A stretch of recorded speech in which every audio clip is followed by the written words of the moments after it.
Hello and welcome to the match reaction on the Penno channel for Aston Villa's fantastic win against Nottingham Forest, beating them 4-2. I'm joined with my bro to go through yesterday's game and also just general chat regarding Villa. But firstly, before we start, again, we ask if you could like the stream. We really appreciate it if you do. Also, drop us a subscription if you're new around here and drop a comment on what we talk about and discuss within the pod and any other thoughts you have regarding Villa. Bro, we were there yesterday. Mad performance. Great win, 4-2. How are you feeling and how have you enjoyed your Sunday as well? Yeah, I'm happy, bro. I've really enjoyed yesterday and the character that the team showed to get the 3 points. So yeah, I'm still flying. What about you? You sound it, bro. You sound like you've had a nice relax one, man. Yeah, good day, man. Good day, chilling. Just watched the League Cup final, mad game that was. Impressive from Liverpool. Not as impressive as when our under 18s dominated them for a half, their first team in the FA Cup a few years ago.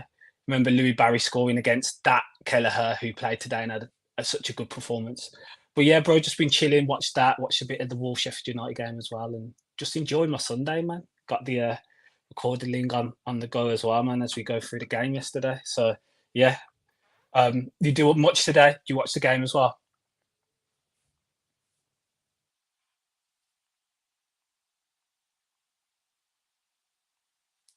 Are we having technical issues here?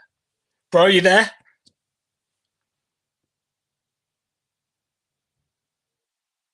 Oh, no doubt he'll join anyway. I don't know if you can hear me or if it's on my side of things. Am I back?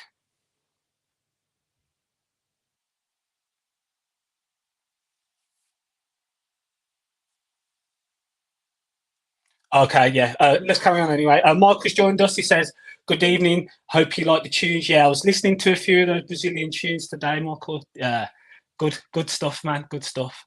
It says I can hear. Can you hear my bro? I don't know. You might have just dropped out for a second. But yeah, I'll start and get things off from the game yesterday then. So yeah, it was a game I was going into. I had the thought that it's going to be a difficult game against Forest. Their transition, their lineup, as it suggested, they have Hudson, Odoi, Elanga, and Awanyi. They could cause us real problems considering, our centre backs were Lenglet and Powell, and they're not the best physically, although ball playing, they're right up there. I thought physically and with Forest's pace, we could be in a bit of trouble. Wasn't surprised to see Unai went for the same lineup. That didn't surprise me at all. I expected Unai to go with the same team that played against Fulham and played so well against Fulham. So yeah, we lined up the same as before: Moreno, Lenglet, Pau Torres, and Cash, and then the midfield of Jacob Ramsey, Douglas Luiz, McGinn, and Bailey, and then Europe Tillemans just playing off Watkins.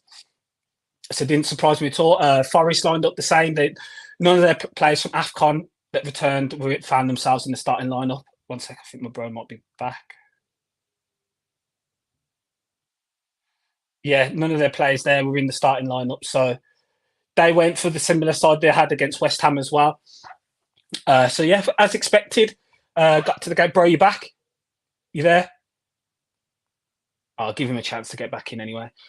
So yeah, as expected, and all we needed to do was start off on top really. And initially, Forest they switched the kickoffs, which is a big thing. When teams allow us to attack to the whole end in the first half, we usually get an early goal, and that's been a pattern for a number of times this season when we've been allowed to attack at the whole first half, and it was under Emery's tenure last season as well. So when they switched up the sides, I thought, okay, this is interesting. If we can impose ourselves in the first 10 minutes and have a really fast start, we'll be in business here. And yeah, it followed that path for sure. And we'll get into the first goal, but let's just go through the comments. I don't know if my bro says he's on mute at the minute. I don't know. Ads, let me know if you've joined. Gary says, "Hi guys, Adam's done his ACL in his headphones." Yeah, he's got a little injury there. Ad, you back? No, Mark saying I think that's regard to my bro about hearing him. Gary says they sat back Penno, big mistake in the first half. Yeah, and that's something we'll get on to, Gary, for sure. And Marcus says Forest are a good team that needs time. So yesterday was a huge win. Yeah, facts. They have a number of good players in that side and that squad for sure. And they didn't have many injuries or many players missing. So with their subs, what they showed, they had their numbers that could come on as well. But as the game went on, we saw and dealt with that. Yeah, I'm back, bro. I've recovered from my Yeah, ACL injury and I'm back now. So sorry about that. Sorry you're about that, doing a little guys. bubble there, bro. Nah. Carry on, bro. Just getting into the start and how Forest initially switched the way they were attacking and allowed us to attack to the hole. And as Michael said here, I can't remember seeing Villa lose when kicking towards a hole. And I'll go back to the 70s. So yeah, a long, long time. And it feels that way when we kick to the hole. And if we make a good start, that means we're going to get the 3 points. Yeah, they should have watched the Arsenal game. Should have learned their lesson from that. Yeah, facts. Yeah. So going on the lineups, how were you feeling regarding our lineup? I just mentioned, yeah, same team as Fulham. I think Forest went for a similar side to what they had against West Ham. What are your feelings? Were you happy to see us go with the same lineup? Yeah, I think we predicted it in our pre-match show that Tillemans had to start, and that was probably the only real questionable decision. So yeah, I was happy with the lineup, bro. Yeah. Yeah, so we get into the game then and we fly out the bollocks, man. We start playing our own game. We start playing at our own tempo, which we've come accustomed to at home. Playing the ball in between Martinez, Lenglet, Pau Torres, getting the fullbacks, getting the touch, and then the midfielders and McGinn and Dougie really patient in build-up. And the first goal comes exactly from that. It's just lovely build-up for the goal. Take us through your thoughts for the goal, bro, because it's a fantastic goal and a fantastic move. Yeah, the ball before to Bailey's incredible. I think it was either Cash or McGinn that played it. I can't remember at the moment. It's me, yeah, McGinn, yeah. It was McGinn, yeah. So McGinn finds himself near the touchline, and Bailey makes these darting runs in behind like he's been doing all season. And now he takes his initial touch, and you think, oh, has it just escaped him a little bit? Murillo comes, he's drawn in. It's almost like how we play from the back. You bait the player to come in, and then you just take that little touch past him. And it's incredible from Bailey, man. Like his imagination and ability on the ball to always find solutions in area is a joy to watch. And I think he's now playing the best football of his career. But yeah, beautiful skill to get past him. Then the composure to find Watkins. He's got two Forest players in between, and he's still got to find Watkins. Watkins not just there open. He's a good pass and goes through the guy's legs, and Watkins can't miss. And I think Watkins' celebration was telling. He didn't even go to celebrate for himself. He turned back and he's just like, I need to thank Bailey for giving me one of the easiest goals I've scored in my life. So yeah, fast start. And we know when Villa take the lead, rarely do we drop points. Yeah, a few things for that goal. It was the patience in build-up again, and we've seen a number of times on that right side. If we can get Leon Bailey 1v1 on either the centre back or the left back, he's going to more than likely beat him. He's shown that a number of times this season. I remember the Arsenal goal, similar pattern, bit more of a move, but similar pattern, releasing Bailey on the right hand side and getting him in a situation where he's 1v1 with the defender and he can do something. And similar to that again, there's big talk on Morello before the game. Now I think he's a decent player, and he will go on to be a decent player. He's very young, left centre back for Forest, but he got taken off after the first half. He was getting cooked the whole game. And the little bit of trickery from Bailey to just anticipate and wait for Murillo to make a move and just to knock it round him. And then to actually find the pass through Felipe's legs. Felipe's almost doing the splits, man.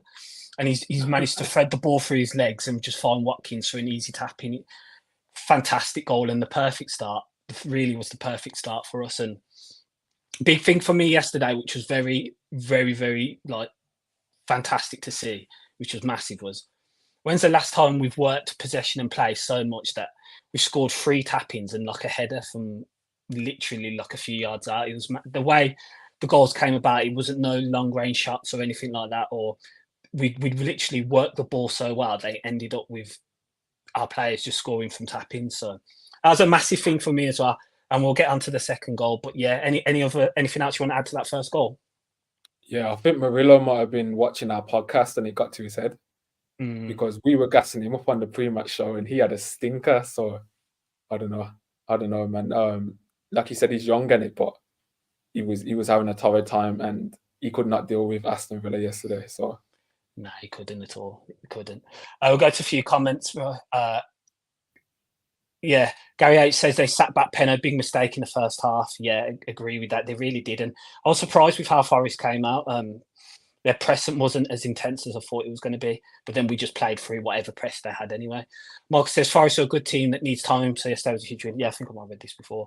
Marcus says I can't remember seeing Villa. Yeah, I did read that one before. Gary says we are well and truly back and ready to challenge for top 4. We all knew United were lucky with their results, and I'm not worried about them. Only Spurs are in the hunt now with us. Yeah, there's some interesting things statistically regarding United and Spurs this season, where their X points would be compared to Villa. Villa performed as a top 4 side throughout the season. Not the same can be said about Spurs and United. And that result was coming from Manchester United. Where's Rio Ferdinand tonight, bro? He's gone quiet, bro. Yeah, he's gone quiet. Where was he last night? He was active on the timeline during the United game, and then suddenly his internet's not working. He's moving like me right now, so bro, his phone was on the table on TNT. His phone was right there. He must have been pinging off, man. He was just ignoring what was on there. Will says, thanks for joining, Will. Always supports us. Hi, guys. Can't stop, but I thought Forest was surprisingly naive first half tactically, and we did well to reimpose control as the second half went on up the Villa. Yeah, for sure, Will. And there was that sticky period just after half-time when they got the second, which we'll go on to, where we did very well to regain control in the game because it could have gone either way for sure. Marcus says the coaching that Emery's doing is unbelievable. The movement and the passing is first class. They know where everyone will be on the pitch. Yeah, for sure. Gary says coasting at 3-0 in 45. I decided to pop to the shop. I come back and it's 3-2. Retires off. Only Villa can do this to you, Gary. Yeah, it was a mad 10 to 15 minutes for sure. Just towards the end of the first half and the beginning of the second half. Stephen, thanks for joining. He says UCL is a breeze. It's looking that way. We won't go too far, but it's looking that way. We're doing very well at the minute. Deontay says, happy Sunday, everyone. Happy Sunday to you, Deontay. Thanks for joining. Stephen says, we're 8 points behind Liverpool and they're down to the kids. Yeah, it is mad when you look at the perspective above us. And I think we should be targeting to try and catch people above us. That should be the target. But yeah, we're only 8 points off the league leaders. And Weston said, with our superior goal difference, we're more like 9 points ahead of Man U, which is a huge factor. They're back to 0 goal difference. I think we're on 20 something now, bro. 21. So yeah, very impressive. 21 goal difference. I think it's 35 goals at home in the league this season in 13 games. Ridiculous. So that's ridiculous. It's an absolute joke. We're nearly operating at 3 goals a game, man. It's mad. 35 goals, 15 conceded in 13 games at home. Like, that's just a joke. Facts. Yeah, so going on to the second, bro, we just kept playing and we kept having chances. Before the second, shall we should have said, Watkins has a good left-footed shot, but Watkins had another outstanding game yesterday.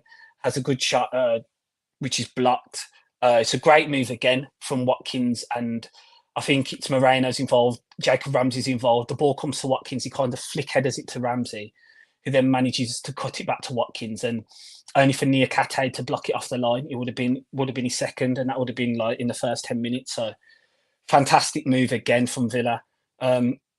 Yeah, they really failed to create anything for us within those first 20 minutes. It was utter dominance. And again, we have another great opportunity. Leon Bailey, he's up there for one of our players of the season again for sure. Gets the ball. We managed to work the ball again, get the ball to his feet on that right-hand side. One-on-one with Niakhate. He does that drag step. Like, he looks like he's going to like drop over or fall over when he does it, but he does that drag step, rolls it, and just hits it with his right foot. Great shot with his right foot, to be fair, considering he's left-footed. He's gone for set to try and get it through Sellers' legs, and he makes a good save, and that's another big chance we've created all within the first 20 minutes. We were flying. Yeah, just to touch on that chance even more, this is why I feel like Ramsey as well deserves more time once he's now playing with Pau Torres, because he can occupy certain spaces behind their midfield and between the lines that he wasn't getting found with before. But Pau, he's got the intelligence, he's got the body shape to know how to position himself. He can feed them passes into Ramsey. And I think with that chance in particular, I think Ramsey receives the ball from Torres, or it might have been from Moreno. And he draws the player out, controls, turns, does him, plays it into Tielemans, who's now in space. Their centre-back doesn't know whether to press or not. Tielemans, like he's on autopilot, turn, pass into Bailey. These are schemes that Emery's coaching. Like, this is all natural. You don't have to think about it. Tielemans knows Bailey's going to be to the right-hand side of him. And you put Bailey one-on-one attacking the box, he's going to get a shot off. He's going to create something, or he's going to score. So this is the levels we're getting to now with Bailey. And I've said before, in terms of aura and expectancy from the Villa fans now, he's reaching peak Ashley Young levels. where in I the threw sense out a of, question today. Is it too early for a conversation regarding that? I think in out my of heart of hearts, it's a bit too early. But I mean, the I way think he's getting people to stand up and he's raising the crowd when he just touches the ball now, it's mad. I haven't seen I these think levels for a certain Mr. Jack Grealish. I think out of respect for Ashley Young, you have to say it's a bit too early, just in the sense that he did it for maybe 1, 2, 3 seasons. But in terms of peak, Bailey's touching the ball, and bro, you see man in the Trinity stand up in the spamming section. Doug Ellis said it. Doug Ellis are getting off their feet. Bro, and you know that sound that you hear when a player receives the ball, it's like you hear it, and he could be on the edge of the box, he could be just past the halfway line. It doesn't matter. Fans are now expectant and they know the quality that he has. And honestly, man, the contrast in emotions when Bailey touches the ball from last season to this season, it's like it is genuinely like a different player.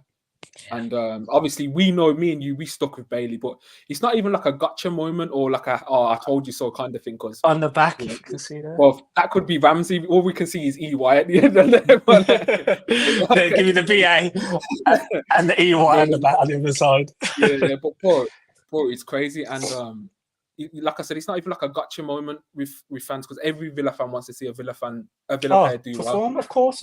It's just more about patience now, just patience and environment. And it's exceptional coaching from Unai Emery, because he had the belief with Bailey. He had the belief because a lot, there wasn't, he had a few seasons here now, and other managers could have outcast him, but he gave him the time, the patience.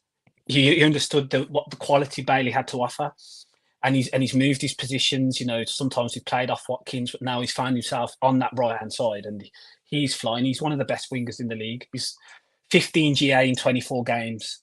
He's a joke. He's a joke right now, and no left back will want to be going up against Leon Bailey currently, because he's absolutely flying. But yeah, we move into the second goal. Well, I think this goal now is this and the first goal in terms of goals of the day yesterday. They're neck and neck, man, because it's another beautiful move. Bro, do you want to go through that, your thoughts regarding it as well? Yeah, I think the initial pass comes from Bailey to Cash. Is that correct? Cash makes a darting run in behind. It's again, bro, us just attacking this side of the pitch, man. And what I like about Cash in this instance was the hesitation. The ball's coming. It's kind of in his feet a bit, but he waits. He finds the pass to Ramsey. And Ramsey then gets the ball. I think he hears a shout. There was like pitch side footage that Villa showed, and it looked like, in terms of his body language, like he just heard Luiz was behind. Doesn't even look up. He just knows he's there. And the ball's perfect. And this is a good finish from Luiz because there's bodies in the way. But as soon as that ball lands to him, you know it's going to be a goal. And yeah, as you said, bro, got to be up there for goal of the day in terms of the whole move. For sure. Yeah. Shout out to Matty Cash for that, because he does really well to initially give the ball, and then Bailey puts a real cut-in forward pass into Matty Cash. He touches it well. And for him, the defender's really tight to him. And for him to dig out a pass in that position, he's done extremely well there. JJ, he must have heard a shout from Dougie, because he's played the ball without even looking up. It's such a good little pass inside instead of hitting it himself, because there's a number of defenders around him, and Dougie's done extremely well to slot it. And again, loads of players involved in that move in the build-up. I think Lenglet initially pushes up with the ball and gives it into McGinn, who gives it to Bailey to Cash, and then starts that move off. Lenglet pushed up with the ball on numerous occasions, even playing from the right side. You would have noticed first half, the way that Forest was trying to disrupt our build-up was Awoniyi was kind of standing in between Lenglet and Powell, but he was more to Powell's side. So when Martinez was starting the build-up or from kick-off or from a free kick or whatever, basically he was trying to cut off the passing lane for Pau Torres. So initially the ball was going to Lenglet, and they were trying to play, make Lenglet play off his right foot, his right side. But Lenglet coped with it really well. He'd either cut back, give it back to Martinez, or he'd either play it out to Cash on his left foot, or he'd even push forward and, bypass Awoniyi and Morgan Gibbs-White as well. So Lenglet was really competent on the ball that first half, along with Powell, who we know who dictates the play for us. And yeah, you notice that with the second goal, Lenglet pushes up in that move, and we start cooking from that point in. And again, it's just a lovely, lovely goal, man. And another goal where, we're in the 6 to 8 yard box, and our players provided the finish. And now Dougie got his 8th goal at that point. ended up with his 9th after, because the next chance within the game is the third goal. Again, a lovely football again from Villa. It's a great pass out wide. I think it's Cash who plays it out to McGinn from the set piece after when he gets cleared, and then McGinn, the footwork and the confidence to play off his right foot. Because McGinn, I don't think McGinn plays that ball off his right foot of seasons gone by. I don't think he has the confidence within himself because he always likes to play off his left. But the cross that McGinn puts in, and of all players to be in the box, it's just Mr. Lenglet's head, but Dougie's there to get his second. Yeah, thoughts on the third, bro? Yeah, you kind of see McGinn in that position, and we spoke about in the past how we feel because he's so one-footed, it can sometimes limit certain like angles you can play a ball at. But it surprised me. It surprised me that he's cut back. He's created separation on the defender. He's thought, just why not? And the ball's perfect. The ball's so good. We've got 2 players that could have scored. Lenglet could have scored, but Douglas gets there, and he's never going to miss. And 3-0 within 40 minutes. Pretty special first half performance. Coasting, absolutely coasting. We'll get into a few more comments here. Again, guys, if you could like the stream, and if you're new around here, subscribe. We'd really appreciate it. Stephen says, crazy that Bailey, Watkins and Douglas all used to be hated by fans, and now they're the ones scoring all the goals. It's just time, patience and time is required with players, man. And yeah, those 3 are absolutely cooking right now. Gary H says, Rio Ferdinand has a very punchable face, but he's bigger than me, so we'll let the lads do it. I'll let you do Sticking it on Rio. Stick it on Rio, man. Mark G, 303, thanks for joining, Mark. He says, Bailey, best winger in the Prem. He's in the conversation, man. Obviously, you've got Bukayo Saka. Why not? He's Bukayo Saka, but he plays for a top 4 side, and he's currently one of the best players in that side, so why not? I think for assists, he's in the top 10. I think GA is like 12th in terms of goals and assists. So yeah, he's right up there for numbers. So why not at all? And his performances, are, without a shadow of a doubt, they've been electric. That is the word for Low Socks Bailey. Paul says, thanks for joining, Paul. He says, hi, Pedro and Adam. How are you, bros? I can see Villa getting 3rd now, not 4th. Only closing in on York's record now. Yeah, facts. Yeah, we just need to continue for 3rd and 4th. I think it's goal contributions within a season. I think York had 27 in the Premier League, and Watkins is on 24 now, so he's 3 off. So, 3 off with how many games left? 14 games? No, it's 12 games, is it now? 12 games, yeah. Yeah. I think he can do it. I think he can do it for sure. Mark says Ramsey's getting better each game. He is. The confidence, you can see it flowing through Ramsey's ball progression as well. He's making the right decisions as well. We'll get into the second half. I thought he made a number of really good decisions when to affect the tempo and the pace of the game and control the game instead of just gunning forward. Yeah, I thought Ramsey had a good game yesterday. Paul says, can Bailey get 20 goals this season? In all comps, I think he could. I think he could for sure. I think in the league he's got 8 now, so it's going to be extremely difficult to get. But I think he's got a few in Conference League as well, so potentially he can do that. What with the Conference League coming up and the remaining games within the league, why not? Just Gary says, I just think his ball carrying, his link up play, his dribblings, getting there, it's all good, man. He's occupying good positions on the pitch, which is an underrated trait and that people don't really talk about. Like, it's good to be good on the ball in possession, but how are you off the ball in possession? How's your movement? How can you find those correct distances to receive the ball and push up the pitch? I think all that stuff's good. For me, though, it's just the finishing in the final third, or in terms of, or even getting the chances. Ramsey's ball striking last season, and his array of finishes was one of his best attributes. This season, it's still just not landing quite for him yet. I think he had that finesse shot on the edge of the box in the first half that went over. A lot of block shots when he's running into the box. So again, patience, it will come. He just needs that one goal, and we'll start hopefully seeing more goals like the Brighton game when he came on and he was still riding off that confidence of last season. So I think that's just the final thing lacking to his game. It is, and Ramsey had that run last year towards the Newcastle goal, Brighton goal, Liverpool goal. He can still come for Ramsey, no doubt about it. We know when he's shooting boots on, he's one of our best shooters in our squad. We've seen some of the goals Jacob Ramsey scored. He scored some ridiculous goals, and again, he's just finding his way back in. But I think for me, the big thing for Ramsey yesterday was his confidence on the ball and his decision making as well. His decision making for how he progress the ball, and when he knew when to not progress the ball and, either move forward a bit and then put his foot on the ball, play it back, and we controlled the tempo and the possession of the game, and that was integral in that second half, which we'll get onto. But yeah, but Ramsey had a really good game yesterday. Weston said, "This is why."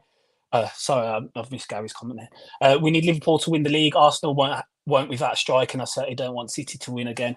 I want Villa to win the league, Gary. But if it wasn't Villa, I'd probably say Liverpool. Yeah, the same.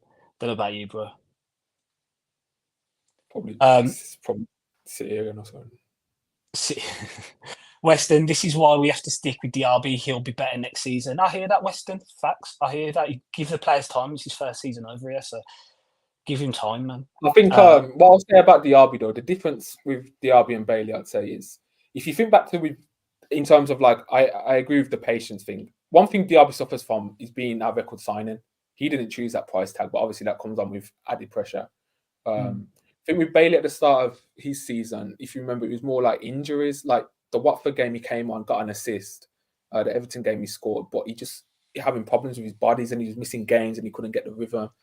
I guess with Diaby he hasn't had any injuries yet, and he's in probably our best Villa team that we can remember in decades. So I think there's a bit less patience with him. Those are like the reasons I think why we're seeing But I just think it's a confidence with Diaby and just adjusting to the league. I think that's where the difference is with Bailey and Diaby. But I think patience with Diaby for sure, because he was outstanding at the start of the season. He was playing, scoring big goals. His chance creation numbers were right up there, and they're still really far up there considering how many minutes he gets now. His open play chance creation numbers are a joke. They're still right up there.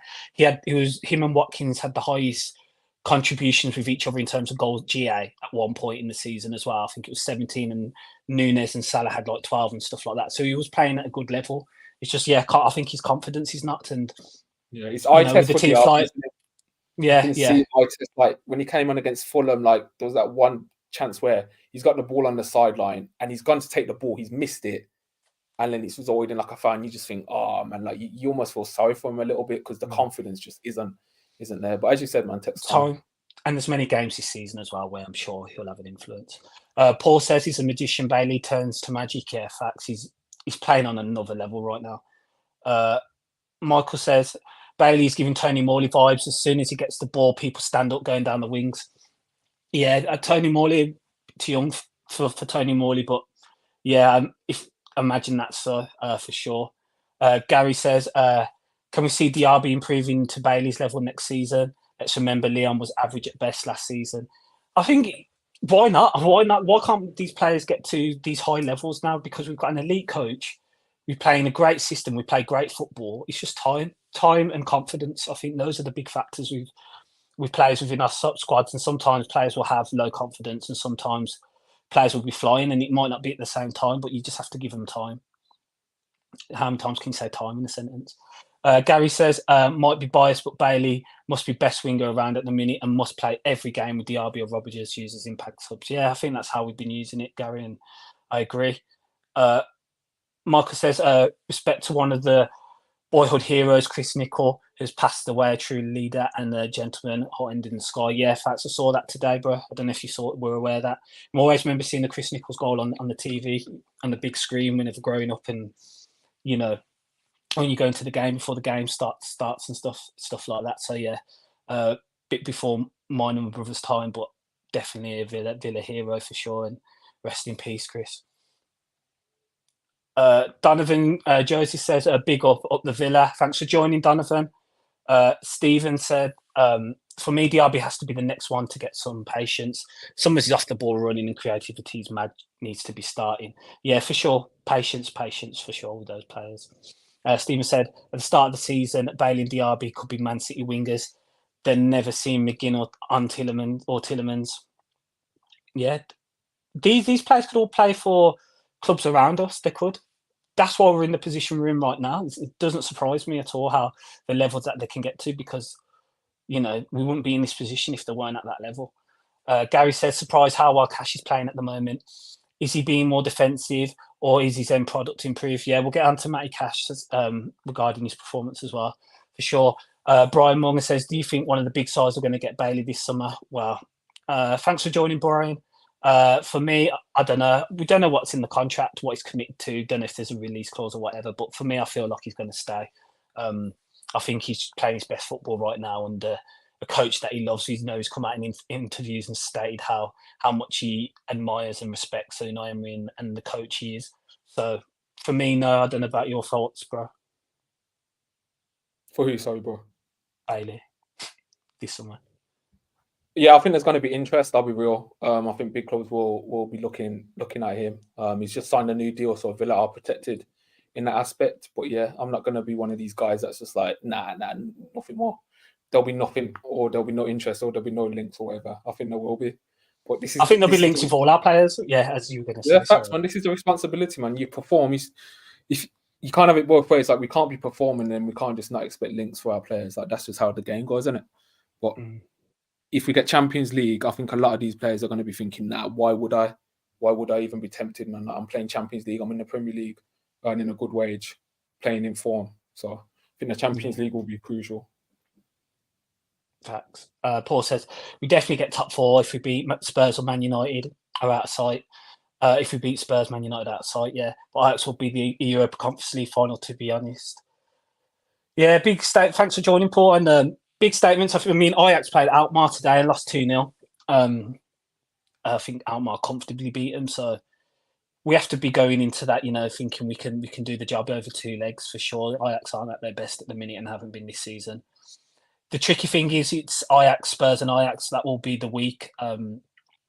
So it's a massive week for us as a club for sure. But who's to say why can't we? Why can't we win all three games? Hopefully some of the injuries will return at that point. Hopefully as we get into Powell's injuries isn't too severe.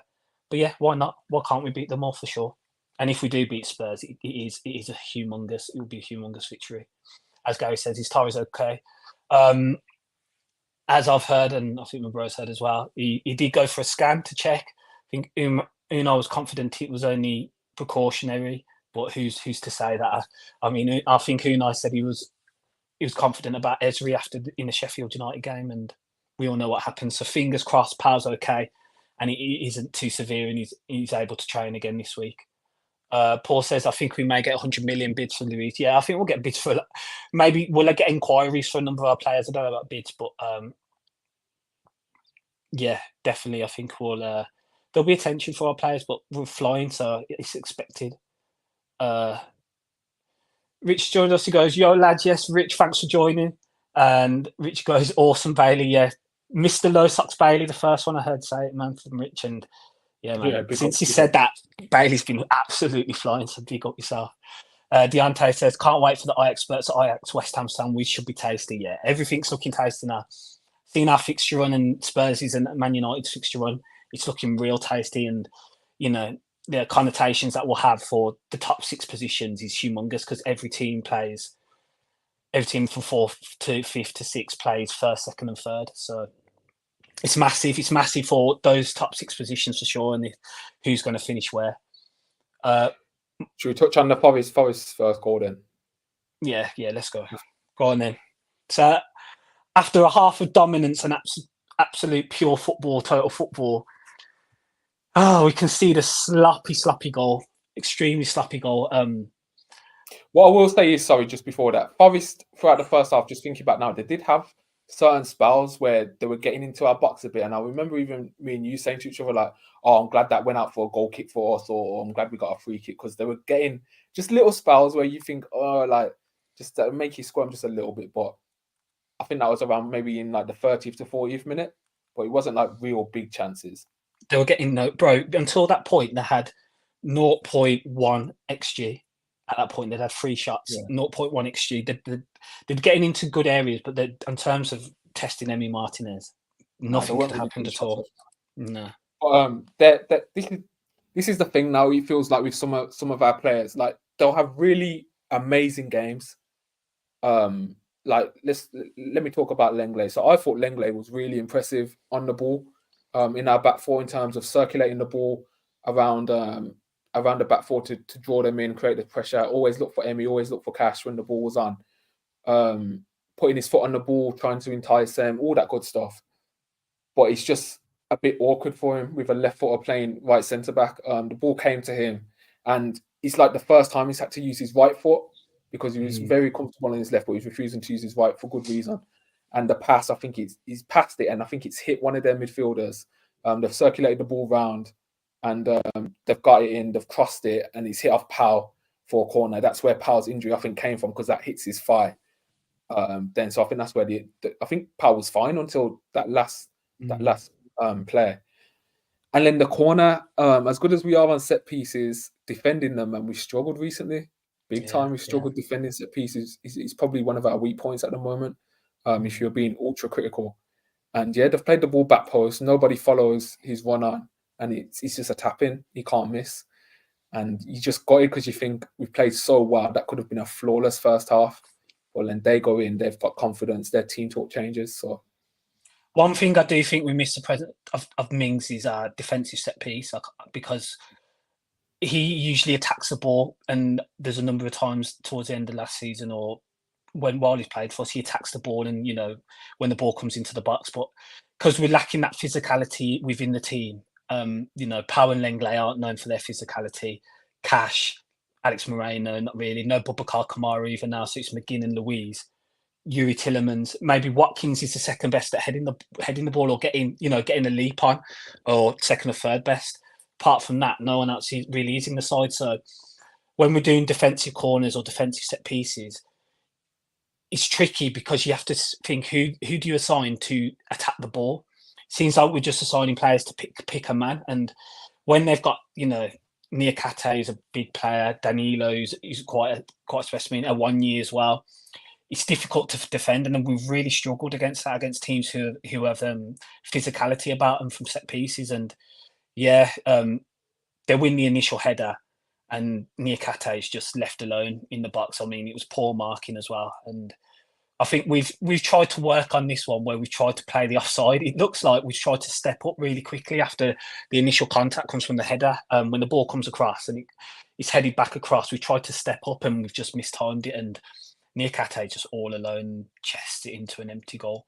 But yeah, that's one thing that's really, if there's one thing that's concerning about our play in general, is our set piece defending for sure, and we need to really sort that, because for the fantastic work that Austin McPhee does in an attacking sense defensively, it has been poor this season. Yeah, and they're going half time. It was good to see Villa still get clapped off by the fans, because they did. Yeah, expected that. He deserved it. There's just that we're reaching that point now where Emery's raised the standard so high.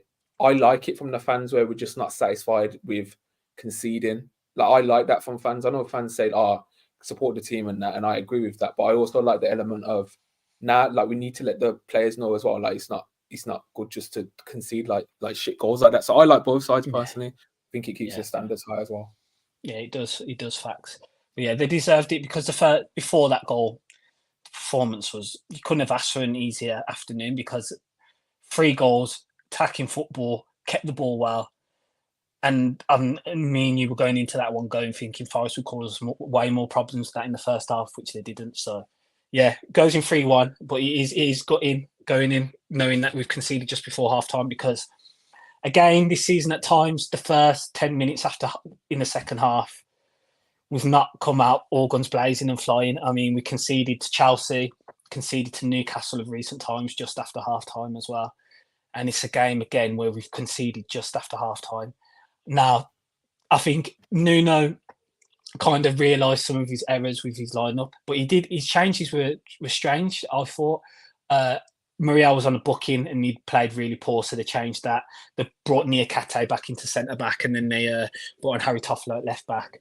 And then also they took off for 1 year, whether he was carrying a knock or something, because he's only recently just returned from injury, And it was funny, they played Origi off the right and Elanga went up front. Now, I think that was, they thought, we can catch Villa over the top here with pace. And I mean, we had Pau Torres goes off injured as well, which I'm sure they weren't aware of, and Callum Chambers come on. Now, I mean, I think Callum Chambers is a good player on the ball. He can play on the ball well, but he's rusty. He's hardly played this season, and coming into a game like that, facing Callum Hudson-Odoi, Elanga, and Origi's, real threat and pace in behind, and then Morgan Gibbs-White, who's a pressing animal. I thought he was going to be tough for us, and the first 10 minutes, it felt like it was only going to go one way, for sure. Nah, it's mad how because were you thinking? we were in the stands. We were just like, hold on, who's this running on for Villa here from the touchline? And then you start to work your way around the players that aren't on the pitch, and you're just like, where's Powell? Where is Powell? Like, we didn't hear anything. No one knew where he was. We didn't know what had happened. And then naturally, bro, fans will get a bit touchy, especially. Of course, yeah. I think if Powell went off injured and we were 3-0 up, I think we would have been a bit more like, oh, okay, it's not the end of the world. But when you concede and then you have that domino effect of, oh, Powell's out now, completely different complexion on the game. Sure, going into that second half. So yeah, we didn't know what to expect. And it didn't start great at all. You could just sense it within the ground. It was tense. It felt tense, especially seeing a sub and conceding the goal just before half time. And yeah, the first 10 minutes they weren't the best at all. And Forest ended up getting their second. And Morgan Gibbs-White's a good finish from him, and Origi's played an outstanding ball. To be fair, he's played it well. But the problem was, for me, I think me and my brother, when we were there, we were saying we thought Matty Cash had a great game, but before having a great game, having seen the second goal, he's at fault there because he's so far off the line. And when we were there watching it live, we were like, has Chambers not tracked his man as Lenglet? But they've pushed up, they've played the line, and it's poor from Cash because he can see the line, he's looking in that direction, and for him to be that far out, it's poor. He needs to be pushing up along with the line. So yeah, he did have a good game, and on the ball he played well. But yeah, that was not great from Cash. I think before getting on to Cash, for me, initially you have to take Origi down and tackle him. He carried the ball from the halfway line untouched. There's 3-4 Villa players around him. He gets there, he loses the ball in his feet a little bit. Still, no one makes a challenge. He gets back up. And he just slips the ball through for Morgan Gibbs-White, and it's a good finish. I'll be honest, because Emmy's rushing out at him, and he makes the finish look really, really. Yeah, it is. But on Cash, bro, that just goes back to what I was saying earlier in terms of some of our players where they'll have a really great game. Cash looked really good on the ball. Some of the passes he was playing was really good. Helps us for our second goal. But then you just have one big crucial moment that leads to a goal, and it's almost like you ruin your performance. You don't completely ruin it, but you put like a stain on it. You just put a little stain on the performance, and Cash is the most experienced one, you could argue, in that line this season in terms of game time minutes. So he's got to know, because the rest of the line's perfect and playing him offside if Cash had pushed off. For sure. So it was just a lapse. It was a lapse of concentration.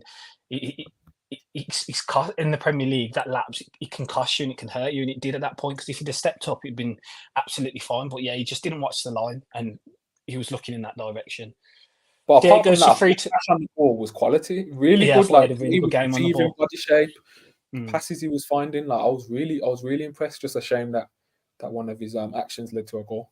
Yeah, and I thought he operated well in a more defensive shape, and I think his performance can be judged in the way they played. They didn't try and threaten us really on our right hand side. I don't think Hudson-Odoi had too many runs at Cash. I think they were concerned and going that side and more looking to attack down our left.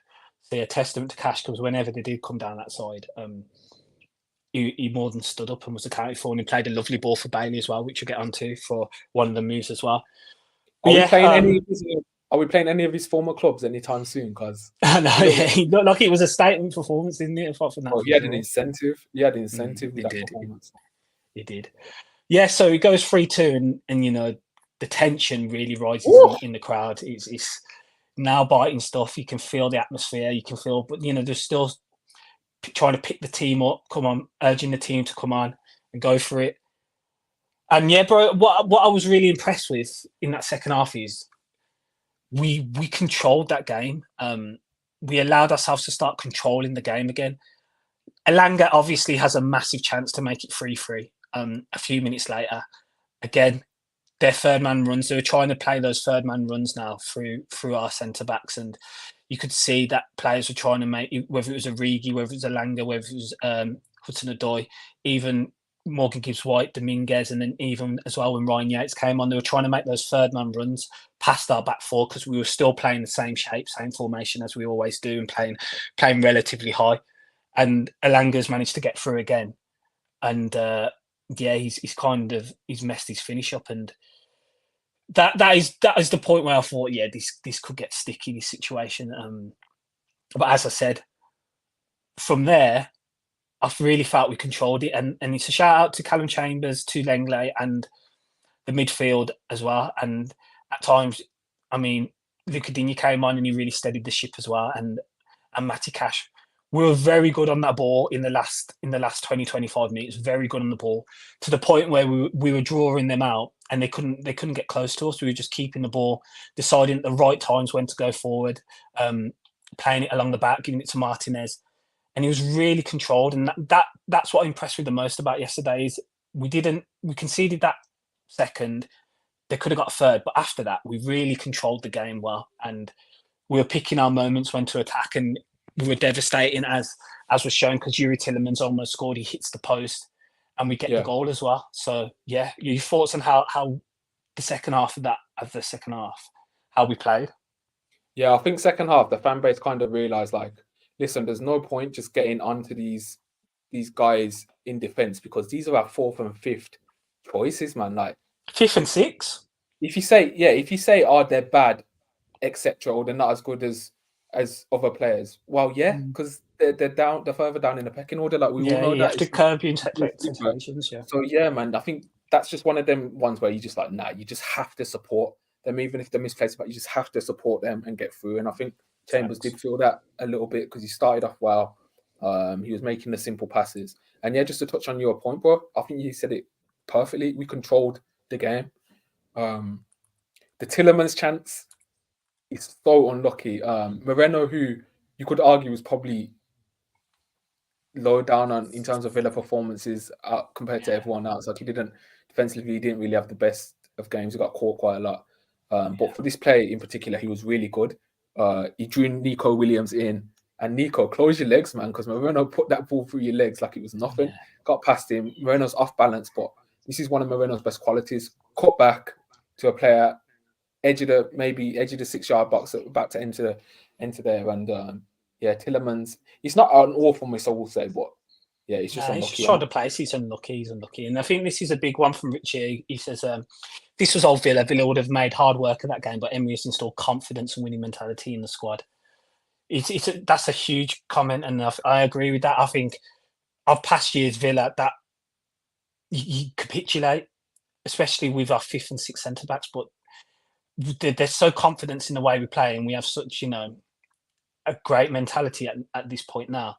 We were just assured, and as I said, after that Elanga chance, we kept the ball so well, and we started to create ourselves. And as you said, the Tillemans chance, and then after that, we pounced on their mistake, and they're trying to play out from the back, and we pressed them, and it wasn't the other way around. And so, considering we had our fifth and sixth choice centre backs, the way we pressed on them and we took the game to them, we've profited off their mistake. Great play again, and I thought Tillemans yesterday, his work rate and his effort and his endeavour was outstanding. I thought, Tillemans isn't blessed physically or with pace, but the way he worked, and even to the point where before he got taken off, he put in a good tackle and was tracking back and was getting over the pitch. I thought he played really, really well, and the way he was getting around the pitch and doing his defensive duties was great. He wins the ball, plays a great ball to Watkins, and this is Watkins, a striker who's playing with so much confidence now, and he's understanding his positioning of what to do. The way he steps over the ball to make the ball, on his left side, so he has the opportunity to either shoot or get the ball across, is fantastic work, and puts it across. He kind of hits Sal's on the way there, and Leon Bailey has an absolute tap-in, and we go back and get a 2-goal lead. It's a great press and great football from Villa. Yeah. Big up Watkins, because, man, I'm glad that he just followed up the Fulham performance with like a one that was as good. After I come on here and said he's overtaken Benteke all time for me, so I was happy. I was happy with Watkins because it wasn't just his goal. It was his link-up play, it was his touch, it was dragging players out of position. The confidence that he's showing in the first half, where we did almost like a Cruyff turn, that you don't really see from Watkins in terms of like flair. play like that. Yeah. Beat his man. Bro, just a joy to watch. Just a joy to watch. And I think fans are slowly now realizing like how important this guy is and how good of a striker he really is. You can enjoy Watkins in a different way. Like I've said before, he's not the most aesthetically pleasing footballer in the world, but functionality and how he helps Emery and how he helps Villa and the team, bro. I don't think I wouldn't want another striker. Like this is our guy, and I'm just happy. I'm just happy that he plays for Aston Villa. What was I going to say as well of Watkins? Yeah, he suffers from always being available. I think I said it on the previous podcast.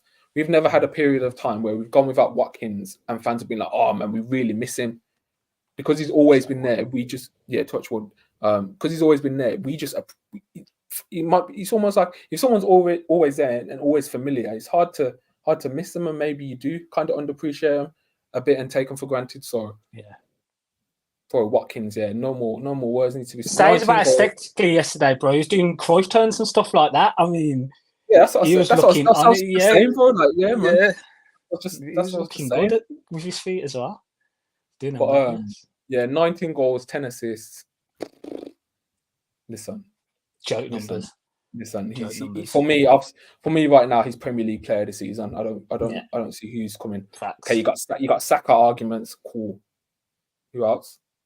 Bailey. I mean, you'd have Salah in there because his numbers and Salah's always up there. But I mean, I think Watkins joined GA. Yeah, exact same numbers. Exact same. They're both top for GA. 24. And didn't even get that assist yesterday as well. So he's got the highest numbers in the league for goals and assists. He's integral. And he's right up there for Player of the Year for me and should be in the conversation for sure. Definitely.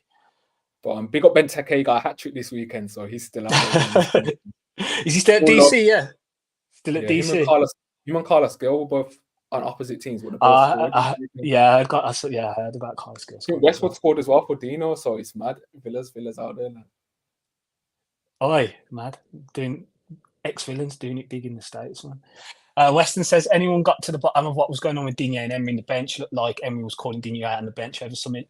I'm not too sure. What I've heard is I think Emery was just talking to him about positionally and tactics. I think there was a quote that came out. I think it was either Jonathan Towley or another journalist who posted it, basically saying Emery was just discussing tactics with Digne and saying how someone was doing something on the pitch and about the kind of pass they were playing and you need to do this or do that. And I think it was just a bit of a laughing joke at the time. It was funny. It came on the big screen during the game, and it did look a bit mad. But I think Digne was just having a laugh and a joke with them, being just football, back and forth, and the whole bench were having jokes. So it was nothing serious at all. He was just saying this is what you should do, and I think a kind of sarcastic way. Well, Digne's face was jokes. Diaby's face was jokes as well. Diaby was looking at Emery mad, man. Like he was saying something mad. Michael said, this is where the fans can make a difference in the game, in game time. After final whistle, say what you want, but in the game time, they need our support. Yeah, facts. Full support is needed and required. Gary can't wait to see little Embody and mad at the Premier League. Yeah, facts. But Emery returning, yeah. Hopefully that is straight after they both come back, Mings and Emery for pre-season, because we'll need them to kick on again. Rich says, you was a mensch yesterday and lucky not to score, hit the post. Yeah, he was. And Charlie's joined us. Thanks for joining, Charlie. He said there was a period of 5 minutes just after 4-2 goal where it felt like Tielemans made 3 or 4 tackles in 5 minutes and kind of said to me that the result was safe. Yeah, I had the same feeling when, Tielemans was getting about the pitch and he made some big tackles. He put one out for a throw-in as well. It was just before he came off and it was like, Tielemans he's on it here. He wants the points and the whole team is following his path because Tielemans, that's not usually his game, but he was really putting his body on the line, man. Gary said, I mean, which team wins with a 4th and 5th choice CB partnership? Amazing, yeah. You say 4th, it's 5th, 6th really. If Mings is fit, Diego Carlos, Pau, and Konza, you say 5th and 6th, man. Like it's mad. It's actually mad. It's just the mentality, man, that Emery's instilled. We feel like we can beat anyone. Marcus says Watkins is class, yeah. And Charlie says Watkins' ability when he plays into feet is unreal, so crucial to how we play in facilitating final third play. Facts. There's a few lovely layoffs he put on. He played yesterday as well, first time touches.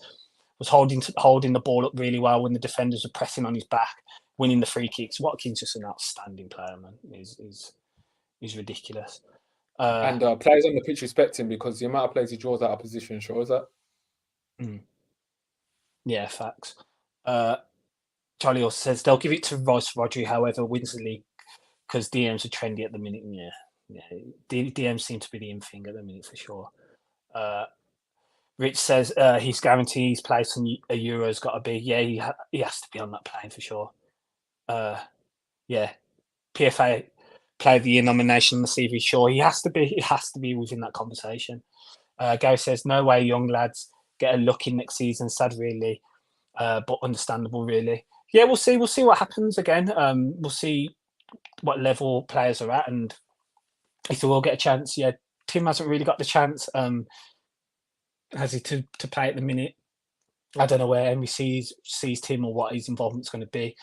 It's good to see Morgan Rogers getting on the pitch again. Also, another opportunity, which we're going to, where he could have scored. He's had 2 big chances since he's came on the 2 sub appearances he's made. So he does get into those good positions and he can find space in the box. That goal will come soon for Morgan Rogers for sure. Weston says, yeah, Emery said something to Digne and Digne said what? And then said something else to him, and Digne said, what, when? And Digne looked a bit confused, just looked weird. Yeah, I think they're just having a discussion on the bench, light-hearted chat. Blooms has joined us. Thanks for joining, Blooms. He says Southgate will pick his usual favourites.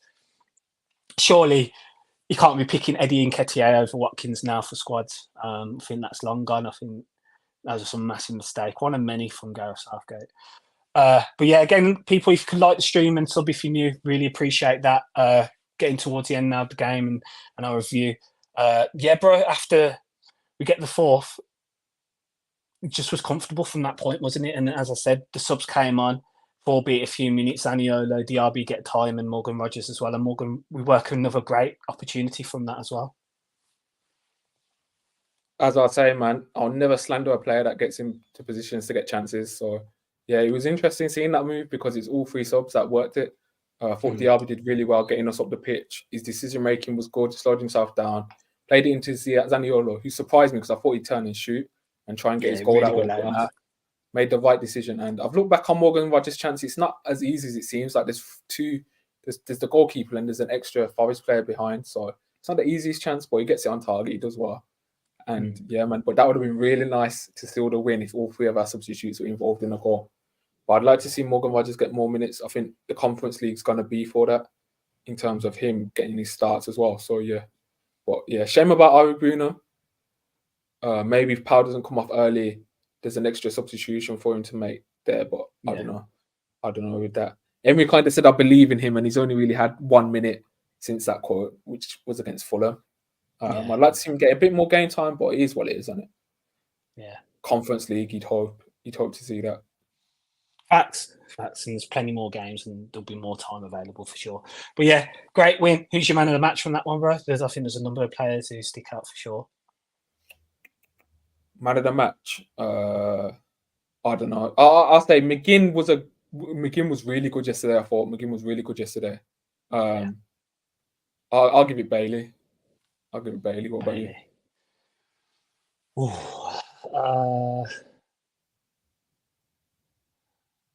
It's tough. I thought Watkins had a great game. I thought Bailey had a good game. McGinn had a great game. Luiz had a good game and got a brace. But I didn't think Luiz's was as good as the others, even though he scored a brace. I thought Lenglet played well as well. Even though he had that mistake, I thought he played really well. Apart from that. Give it Bailey. I know you want to give it Bailey. I think it was Watkins, man. Watkins. Yeah, I think Watkins. Even Tillemans played. I think there's a number, but yeah, I'm gonna go Watkins for me. I thought Watkins was class yesterday. But let's touch on Luiz because in the stadium we were kind of saying to each other we were a little bit like frustrated with him, and it sounds weird to say after a guy that's got 2 goals. But what it is for me is we set such high standards for Luiz that when he's just a little bit lacking concentration, it's such a surprise to us. It's just like, Luiz, we know you're better than that. And I think in the second half, there was just little lapses of concentration where he was losing the ball and we were vulnerable on transition. And it's not just vulnerable on transition, vulnerable against a makeshift backline that's never played with each other before. So we were kind of looking to Luiz to just lead us a bit and just keep the ball just a bit better, because you're putting us under danger where it's just careless and we don't need to go through it. We don't need to do that. And I think if you're playing against better teams, they can punish you. Yeah. Like Forest might not punish you, but better teams can. So we just need that concentration for a full 90 minutes. But yeah, I don't want to complain about Luiz too much, because he got a brace and he helped win us the game. Yeah, exactly. We're nitpicking because we know how good he is. We are nitpicking for sure. But yeah, makeshift back four again. Fantastic result. And on to Luton next week. Hopefully, Pal's okay. And maybe there's potential for Ezri Konsa to be back. I'm not too sure. Maybe it might be a bit longer. I've heard that hope is for Konsa to resume full training this week. Great. Fantastic. That's a hope though. That's another massive, it's weird. Like when he does come back. You tear your ligament and it's so like touch and go, and like how your body recovers. It's a weird one. But let's see, man. That would be massive. If he's in the squad for Luton, that'd be huge, wouldn't it? Even if he doesn't play, just confidence-wise for the fans, and that just knowing he's there. It's huge. Massive. Anyway, bro, I think I'm going to end it. Go on. So, just about Pal. Do you have a little bit of concern about these injuries that he keeps picking up? Because I have a little bit in terms of his body, and is he just, because they seem to be quite innocuous as well, man. Like, they don't seem to be massive. If you remember the Brentford one, he's like kicked his ankle at their player, and it's just like, do you know what I mean? I don't know, because it's too early in his Villa career, I think, to be thinking that. I know the ankle one that can happen, like a bad ankle, and maybe we're feeling that way because it took so long and we anticipated him come back sooner, and it took a bit longer and it took a bit longer. It wasn't like a strict time period. The Fire one, we don't know how bad it is. If it's just a minor thing and he's okay, I'm not too worried. But it's tough. Maybe the Premier League's more physical and it's going to take longer to adapt his body physically. But then he went on that long run and he was playing absolutely fine. He was playing full 90 minutes. So I'm not sure it's his body such. I think it's more just coincidence that how soon they've come, to be honest. I would have thought the injury might come a bit like after a few games or whatever. But yeah, I'm not too concerned at the moment. I don't know if you are. Just a little bit. Just seeing it back, and it's just the ball's hit his thigh, and he's feeling pain off it. He's just like, oh, I hope that he's just not too bad, and it's just a precaution, and it will see. Was it you that told me that he was back on the bench second half? Yeah, he was sitting on the bench. Yeah. Oh, okay. Yeah, he was sitting on the bench behind Emery. Maybe the doctors might have just been nervous at the moment in terms of how I think. And Powell was the one. Emery said Powell was the one that told them that he was feeling pain. Like, they didn't ask him anything; he just came to them. So, yeah, I think it might have been a thing where we look in future planning, kind of 3-1, and Unai's felt we have enough to see it out. So, yeah, let's do it that way. So, yeah, bro. I think potentially it was just future planning, and we'll see. But fingers crossed, man. It's nothing at all, and he's fit and available for the weekend. Anyway, thanks all for the comments and joining the stream. It's been a great stream and so many great comments within the stream. So yeah, again, if you could subscribe if you're new here, and drop a comment on your thoughts on the stream, on your thoughts on the performance for the Forest game and anything else regarding Villa. It's been a fantastic last 2 weeks, 2 great results, extended our position and the goal difference, as well as the number of points between Spurs who didn't play and United who lost to Fulham, which was massive. So yeah, let us know your thoughts in the comments and all. Thanks for joining. Up the Villa. And up the Villa.